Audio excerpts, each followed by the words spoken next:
What's up, nerds? Welcome back. Today, we're going to be talking about something a little bit different. I decided to take a chance on this book and see what it was all about. And now that I have, I'm glad and confused that I did. For those of you who might be a bit more weebish, this might appeal to your senses. So let's go ahead and talk today about Ghost Cage number 1.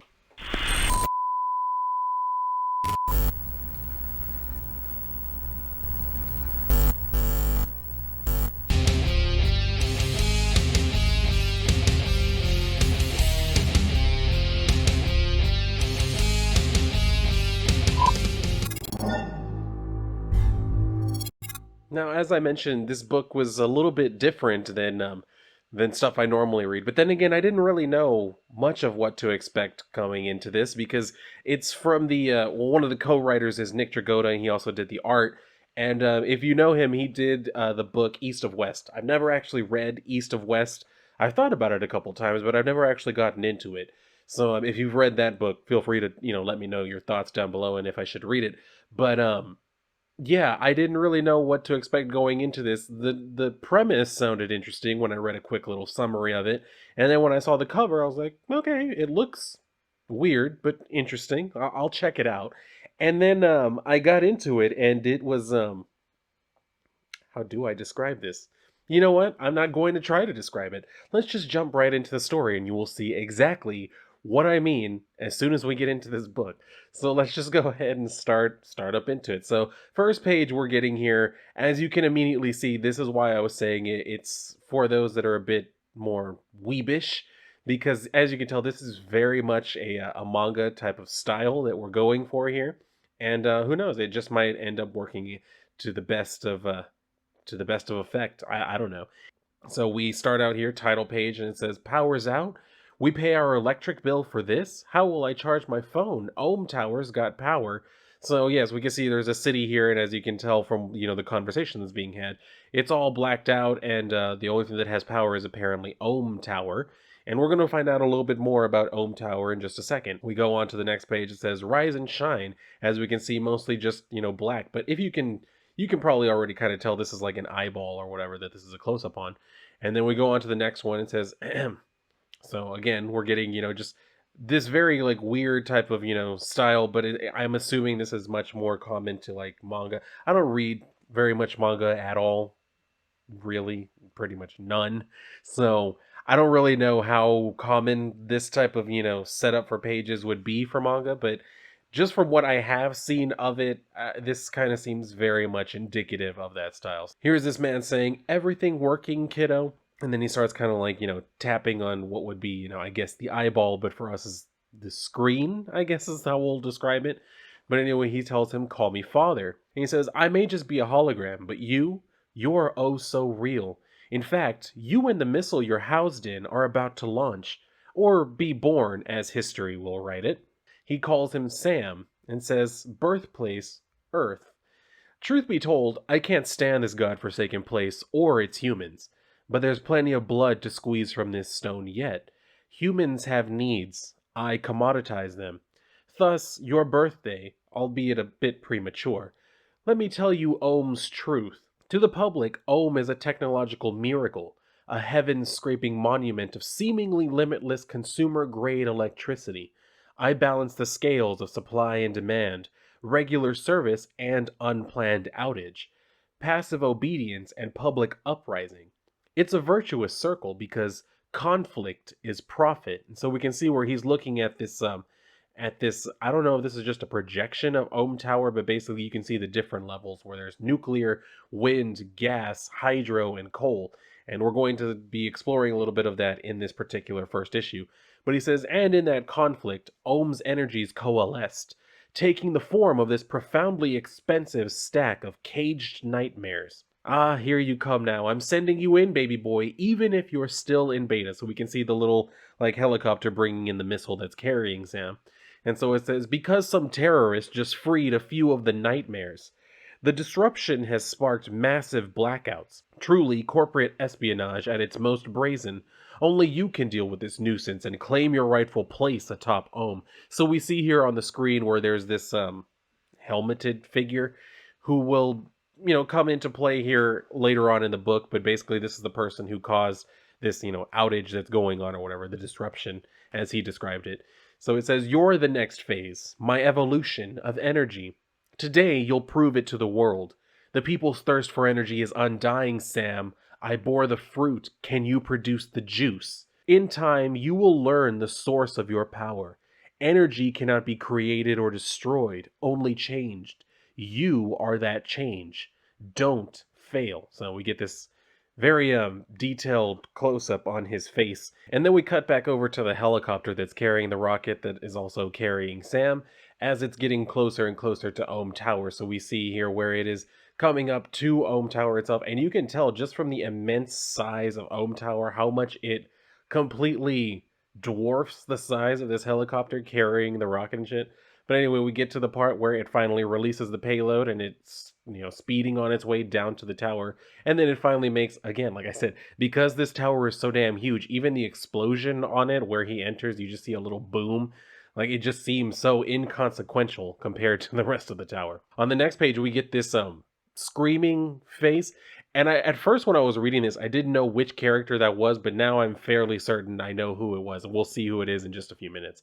But anyway, we see where the rocket ends up breaking apart inside, and from there it releases this orb, this sphere, or I guess you could call it an egg, since Sam is the thing that's about to come out of it. And then there's a shot of a chain breaking. I'm not sure what exactly. I guess that's also part of the character I was telling you about a second ago. Or no, we see there's a chain here on the ball itself. So somehow that this is all connected. I don't really know. I don't follow this type of like artwork all that well when it comes to like manga stuff. This is why I like color. I will definitely be one of those people to say like this is why I don't really like black and white. I feel like some things can kind of get lost in translation. Everything just kind of, blends together in a way that doesn't really work for me. But that's just my personal thing, you know what I mean? I have my own preferences. So we see where the egg, as I described it, has broken open on this next panel, and then we get a close up on it where we see that this circle is basically the site, I guess, or the porthole really, where Sam was looking out through. So now that it's open, we see a hand coming out, and then there's Sam. He's this humanoid figure with a big eyeball as his head. That's what you have for the character. So anyway, because of this explosion, this entry into Ohm Tower, now we have, a warning alert going out to all of the employees. It says, "Attention, Ohm employees, exit at the nearest stairwell or die. This is not a drill." And it just keeps going on and on, as it would. So we get like the whole siren and everything, and then we go inside to these cubicles, and we see, people are running out. You can see them in the back as they're all, running towards where I'm assuming the exit is. And then there's this one guy here in the foreground who's saying, "Oh my God," as he comes across, someone who's in their cubicle. So he sticks his head in and says, "Doyle, are you hearing this? Come on, we got to get the hell out of here." But she says, "No, can do, Morgan. I just got an urgent support ticket. I wonder if it's related to the alarm." He's like, "Well, how could it be? We're just tech support. Now, come on. The evac buses won't wait." She says, "But it could be my shot to move up, even get a promotion." He says, "The dead don't get promoted, Doyle. Text me when you get downstairs." And then for some reason, there are two little hearts next to his caption. I guess he has a thing for her. I don't really know what's going on there. But anyway, she's looking at her screen and says, delivery in 3, 2, 1. So she's like, "Huh? Delivery?" And she turns around as all of a sudden this box like drops down right in front of her, and on it is the little ghost mascot. So it says, "Greetings, Doyle." And she says, "Oh my gosh, oh mascot, Ghost Bud." And that's apparently his name, Ghost Bud. He just says, "LOL, obviously. I'm here with orders from the top." So she says, "Ohm founder and CEO, Mr. Karloff." He starts laughing and says, "Aren't you cute?" And then he just kind of blips away. So she's just there saying, "Ghost Bud." We look at the computer screen because now Ghost Bud is in there saying, "You're on with Mr. Karloff now." So he's just there. And this is one thing. He never gets her name right. Well, until the very end when she finally corrects him. But anyway, he says, "Boyle, was it? Are you done dreaming of success and ready to work for it? You're moving up, Boyle. How far you want to go is up to you. First, sync with our specialist, Sam, so Ohm can get on with, well, you know the tagline." And she says it, "Ohm, energy for life," as she's being brought to tears, I guess. And he says, "Now there's an attitude with altitude," which really does sound like something that they would say in an office environment that would make me want to jump out of the nearest window.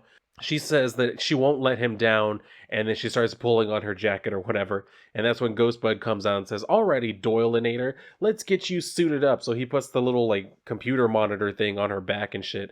And then she's also given a gun. So he says, "Locked and loaded, now you're ready." And she even asks, "Why do I need a gun?" But he says, "Don't worry, it's just a single shot." And I don't really know how that was meant to assuage her concerns. Like, if you're gonna give me a gun, at least give me one that's fully loaded. That might just be my own personal feelings on the matter, but yeah, if you're gonna give me a gun, the bitch better be fully loaded. Don't tell me, well, it just has one bullet in it. That's not gonna do me anything. So anyway, she says, "Congratulations," or Ghostbud says, "Congratulations, you've been cleared to ride the industrial Omovator."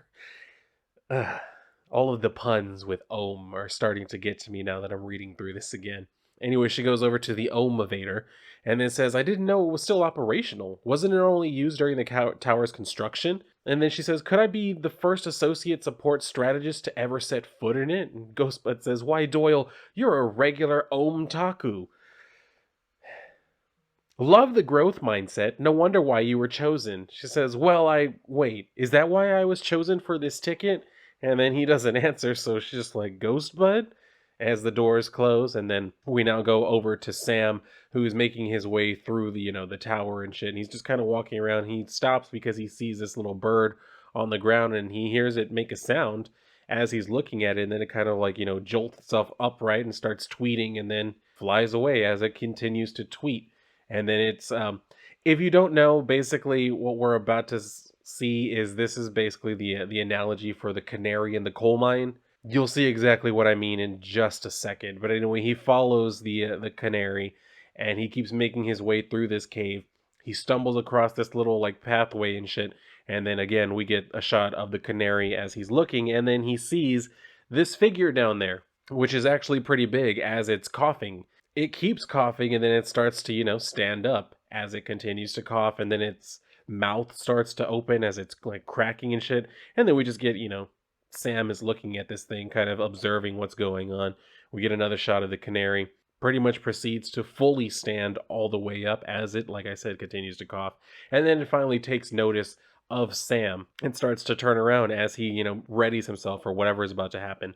And then we go over to Mr. Karloff, who's saying, "Ah, my children meet at last for the first and final time." So this is why I was saying canary in the coal mine, because this is coal.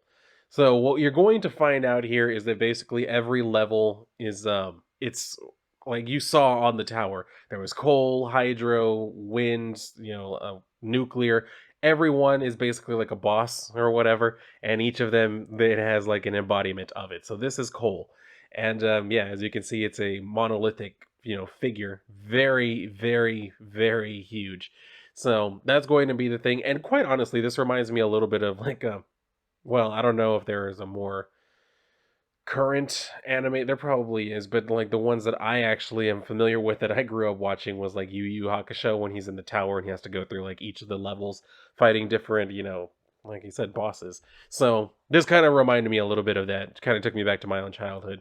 We go back over to the elevator with Doyle in there talking to Ghostbud, asking, "I just realized I haven't really asked about the situation or Sam," and then he like cuts her off saying, "LOL, is that a question?" And then Karloff comes on and says, "Listen, Oil, it's simple." And she says, "Huh?" He says, "Powerfully simple. Sam's job is to take care of the problems upstairs. Your job is to take care of Sam. Just plug in, run diagnostics, monitor levels, get Sam where he's meant to go. It's all the training module tedium you love, in vivid reality. No need to overthink things. Trust your training. Trust me. Trust Ohm."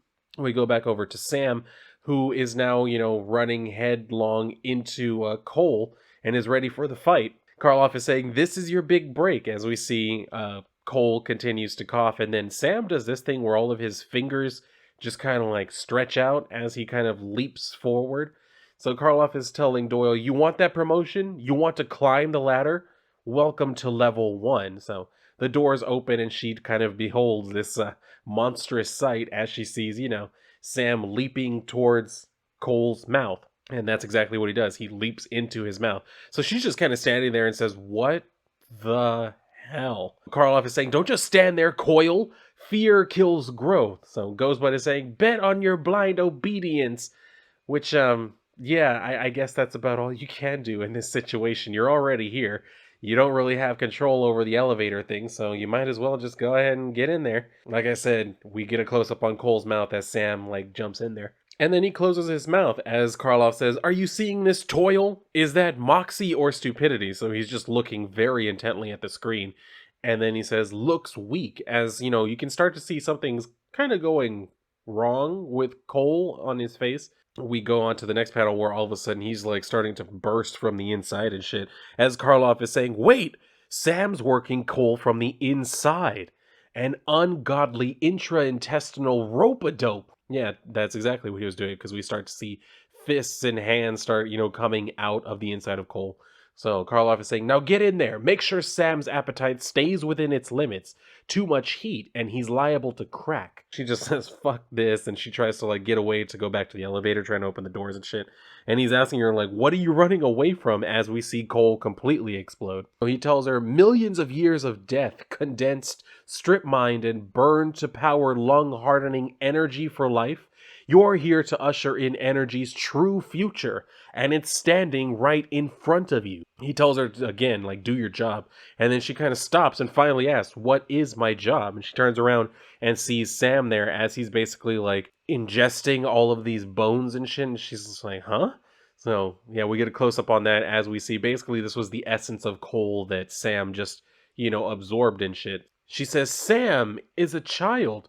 Oh my god, I'm not here for tech support. I'm babysitting a power plant Grim Reaper." So that's when Ghostbud finally fills her in and says, "Bingo." We see Sam start to kind of, sort of walk away from the problem, but then he just falls over and shit. So she runs over to him, but not before we get this panel of the terrorist who's in the building or whatever.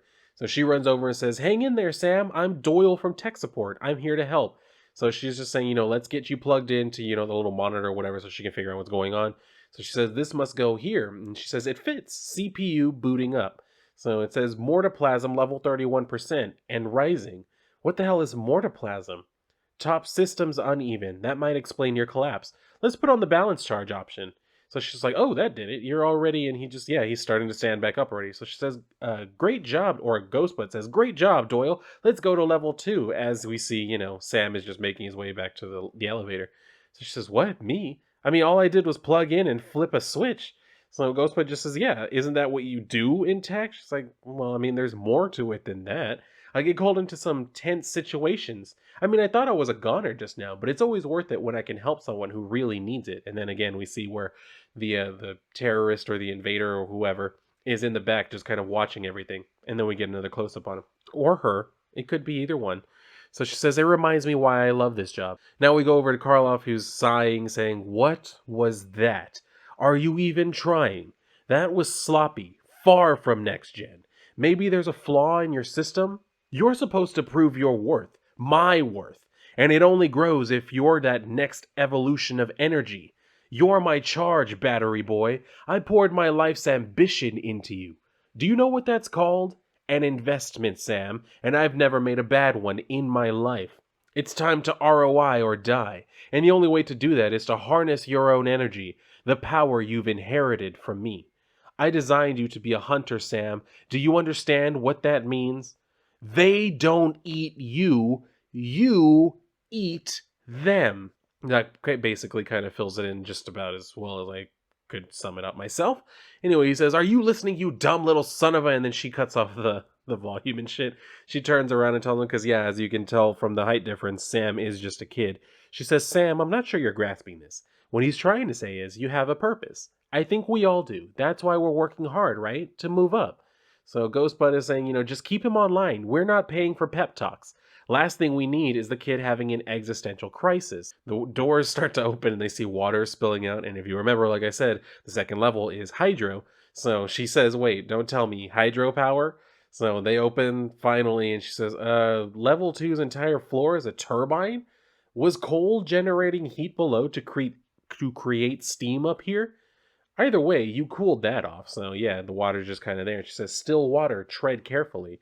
Feel that undertow." And then she looks up to see this gigantic wave as we're introduced to Hydro, who's here kind of wearing like one of those old, God, I used to know what these helmets are called.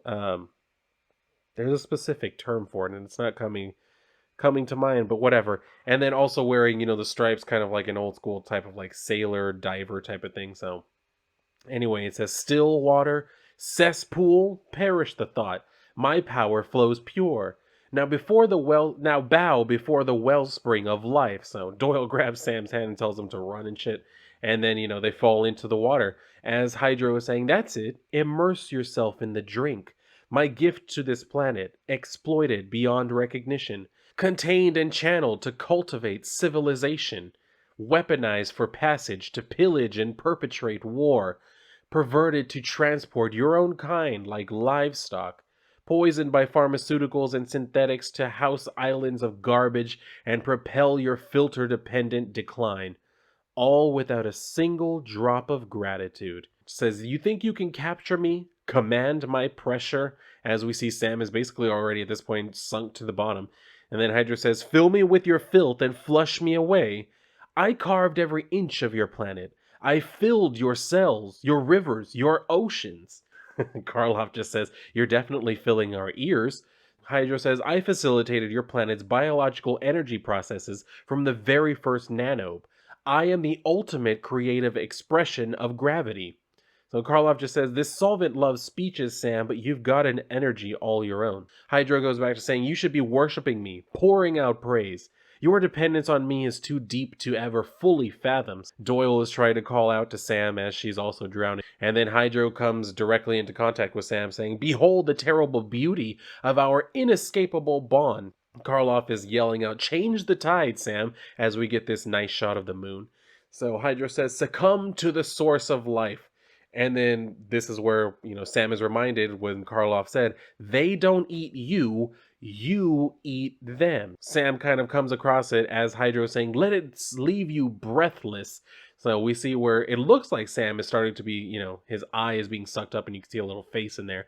But anyway, all of a sudden he kind of pulls it together and then Hydro says, what? You dare? Your thirst for power is, and then doesn't really get to finish that because we can see now the face. I'm assuming this is what Sam's, actual face is supposed to look like behind the eyeball, I guess. So again, Karloff is yelling at Sam as we see Doyle's glasses. And then, Sam is starting to pull back Hydro. So we can even see two hands coming from, Sam's head or neck area. As Hydro is saying, no, my essence cannot be squelched. And I gotta give props right there. I don't think I've seen the word squelched in a book for a while now. So props to you guys. Anyway, so we see where, Hydro is still yelling out, stop as the whirlpool is starting to form. Says, this undying thirst, this limitless capacity to consume. Lament as my gift is drained into oblivion. And so, yeah, we can see a full-on, whirlpool going down. Says, today you witness the end. Consumption incarnate. Your species' self-imposed dehydration. Biological existence's grand undoing. Continues going down and then says the utter inhalation of the infrastructure of existence. We just see, Doyle's kind of like floating in there in the water through the whirlpool and shit. And then we see where Karloff again tries calling out to her saying, Broyle, stop drowning and report. Sam's status? Stats. That's where she finally like pulls herself out of the water and like goes and finds her glasses and says, what drained the water? Let me get a visual, and then asks, Sam, where are you? And then we see where Sam is, and yeah, this gigantic thing is Sam, because Sam absorbed all of the water. Doyle decides, all right, I need to slide down and try and figure out how to help, so she boings down and shit, as Karloff is saying, well, would you look at that? The boy's got some hunger after all. What an idiot. So Doyle just says, oh man, Sam, I don't think your body is meant to contain mass, just energy. So she looks up and says, I think we might be in, trouble, because now is when the invader, hops down with this thing. I don't even know what to call this scepter sword thing. Anyway, it just says trouble. So Trouble is dropping down saying, abomination, burst in agony beneath the blade of the dam. So yeah, like I said, it's like a sword type of thing. But anyway, it, pops Sam. And then Doyle is yelling out to Sam, please wake up. Karloff says, hang on, Soil, I'm flushing the waste. And then Ghostbud is asking, with water prices at a record high, he says, call it charity. The unwashed masses will appreciate the free shower. Besides, we'll recoup the loss. That's exactly what happens. Basically, it just spills off all the water out of the tower and shit. So Karloff saying, call up a replacement just in case Soil doesn't make it. She tries calling out again to Sam, who finally awakens. And then we see Karloff saying, and draft up a press release. You know the drill. Call it a PSPPS, Public Safety Planned Power Shutoff. Lastly, we need to find out who this terrorist is. Offer them a spot on acquisitions. After all, they're playing into our stress test beautifully. That's when Sam manages to basically, reach out for Doyle and then catches her as, they're kind of riding this wave. So she says, nice catch. And then, when she gets to more solid ground, she's able to kind of, regain her balance, I guess, and says, I can take it from here. You need to rest, recharge. Then she looks down at Sam and says, this is your first day, isn't it? So she starts literally ringing him out as she says, we have no choice but to accept the challenges. Keep moving forward, and maybe if we survive, savor this journey one day. So Ghostbud, pops back up and says, well, aren't you just a walking best practice? Our algorithm was right about you. Karloff says, empathetically wringing out my prodigal weapon.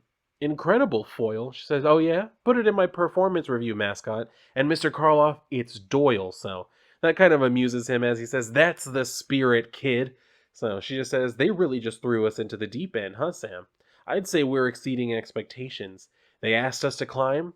We'll see you at the top. So she just kind of wraps Sam around herself as she decides, all right, yeah, I'll help you go, keep going with this mission. So that's actually where this issue leaves off. And I gotta say, that's interesting. Like I said, I didn't really know what to make of this going into it, and then when I saw the style of the art, I was like, okay, this could very quickly become something that just doesn't interest me even in the slightest. And then I read it and I was like, that was weird, but I liked it. So I'll keep coming back for it because quite honestly, I've had a lot of people tell me that I should read, this or that manga and shit like that. So I'm just going to say that this go ahead and covers one. Yeah, it was not made in Japanese. It was not made by the Japanese. It's not from Japan, and I don't really care. It's in the art style, it's in that vein, and it has that type of storytelling going on to it. So there you go. There's the one I'm reading. And if you want a recommendation, here's one that I guess, like I said, this might appeal more so to the weebs. So go ahead and check it out if it's something that you think if you think it's something that appeals to you. I would definitely say check this story out. And if you want another story that would appeal to weebs, feel free to check out Cerebrum by Black Rose Comics. My boy B Rose, he needs more help getting more eyes on this campaign. It is fully funded and is ready to go, but we need to try and get as many people on there as possible. So I will put a link to it down below in the description. Go and check out the campaign. If you cannot back it right now, do feel free to still talk about it, share it out on social media, get it in front of whoever's eyes you possibly can. And yeah, just try and get, some more traction for this because I'd like to see this, get to even more people. But there's my little pitch for the moment. But anyway, that's going to do it for me on this video. So if you enjoyed the video, make sure to hit the like button, make sure you're subscribed and you have the notification bell on, all the fun stuff. If you'd like to share the video, I do appreciate it. But if you're done here, go and read a book, possibly this one if it appeals to you, like I said. And if not, then I'll see you on my next video.